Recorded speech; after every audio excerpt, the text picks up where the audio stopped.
সংসদে তুলতে চেয়েছিলেন, তোলবার সুযোগ পাননি। তিনি রাহুল গান্ধীকে বিষয়টা জানিয়েছেন দলগতভাবে জানানোর জন্য। এক্ষেত্রে কংগ্রেস এবং তৃণমূল সম্মিলিতভাবে কিন্তু এই বাঙালি বিদ্বেষের বিষয়টা তুলছে। হ্যাঁ, যখন মুর্শিদাবাদে অত্যাচার হচ্ছিল তখন ঈশা খান চৌধুরীকে দেখতে পেয়েছিলেন কারোর পাশে দাঁড়াতে, পরিস্থিতি শান্ত করতে। ঈশা খান চৌধুরীও যে রাজনীতিটা করছেন সেটা সাম্প্রদায়িকতার রাজনীতি।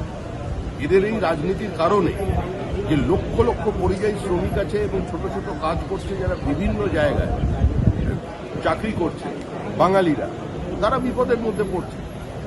আসল বিষয়টা হচ্ছে এই বাংলাদেশি মুসলিম অনুপ্রবেশকারীদের চিহ্নিত করছে কারা? যারা চিহ্নিত করছে তারাও বাঙালি।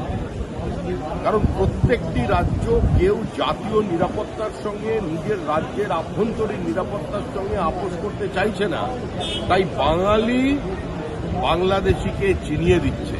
এবং আমাদেরও যেটা অবস্থান যে ওই মালদা জেলার ঈশা খান চৌধুরীর জেলা কোনো আসলাম খানের রুটি রুজি যেন বাংলাদেশের কোনো আমিনুল ইসলাম কিনে না নেয়। যারা একবার এদেশ ছেড়ে চলে গিয়েছিল তারা আবার এদেশে আসবে, এটা ধর্মশালা নয়, এটাকে মানা যাবে না। এই নিয়ে রাজনীতি একটা হতাশারই নামান্তর মাত্র। দাদা, বাদুড়িয়ার এক পরিযায়ী শ্রমিক মুম্বাই থেকে তার দেহ এসেছে বাড়িতে, কফিনে বন্দি, টুকরো টুকরো দেহ। রবিবার থেকে মিসিং ছিল সে। অভিযোগ পরিযায়ী শ্রমিক বলেই আবার কি হয়েছে?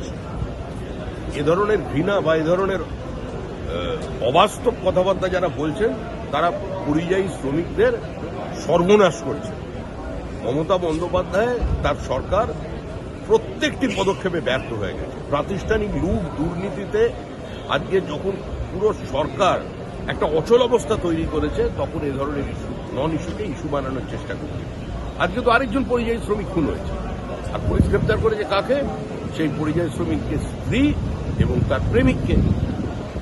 কোনো মানুষেরই খুনটা বাঞ্ছনীয় নয়, দুর্ভাগ্যজনক, দুঃখজনক, মর্মান্তিক ঘটনা। কিন্তু এগুলো নিয়ে এই রাজনীতি আমার মনে হয় সার্বিকভাবে ভারতের মধ্যে একটা পৃথিবীর বৃহত্তম গণতন্ত্রের জননী যে দেশ তাকে কলঙ্কিত করছে।